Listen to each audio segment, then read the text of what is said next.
Lauren again from Live Brighter. I've got a core workout for you today because I know that you're sick of doing crunches. They're not always the most comfortable exercise. So I'm going to show you about 7 different exercises that you can do that aren't crunches, that still target your core, and in fact are usually more effective than doing crunches. So the first one you've probably seen before, it's a plank. So you're going to come down on the floor on your mat, hands right underneath your shoulders, feet propped up, core really, really tight. You can always do this one on your knees or your forearms to make it just a little bit easier. Now, if you want to make it just a little bit more difficult, you can bring this knee across your chest to your elbow, bring it back, and rotate. You just want to make sure that you're not dropping those hips, and then you're keeping your shoulders and your core really, really tight. All right, the next exercise, you're going to come onto your back. It's alternating leg extensions. You've probably seen a bicycle before. Same idea, except it's just the legs moving. So, switching those legs, the closer you come to the floor, the more difficult it is. The higher up, just a little bit easier on the low back. So you can kind of decide that level. Next, you're going to actually just stay on the mat. Glute bridge, you're going to bring your heels close to your hips, hands down. Lift your hips up. This is level 1. To increase the intensity, go ahead and march those knees up and down, really squeezing your glutes and your core tight. Notice I'm not trying to drop those hips every rep. I'm just keeping them up and lifting.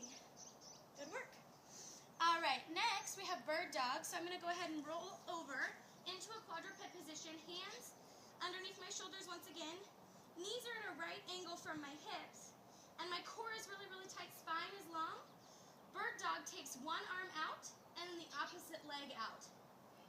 Hold, squeeze your core for 3, 2, 1. Lower down slowly without dipping your hips.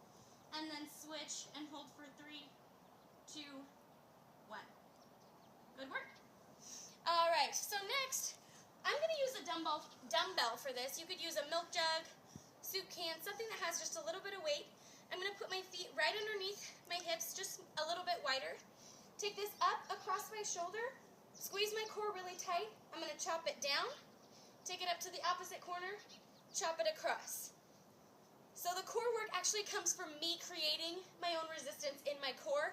I'm not trying to twist my torso. I'm just trying to keep it here really, really stable. All right, and then finally I have one more exercise for you. It's called a reverse curl. I'm going to lay back on the floor on my mat. Knees at a right angle from my hips, hands down. And I can keep this here and just tuck my knees into my chest. If you'd like to make it a little bit more difficult, you can take those legs straight and lift to the ceiling. You're focusing on using your lower abdominals, not momentum, to get the lift in there. All right, so those are some different core exercises that you can do to avoid doing crunches. Add them to your workout and let me know how it goes.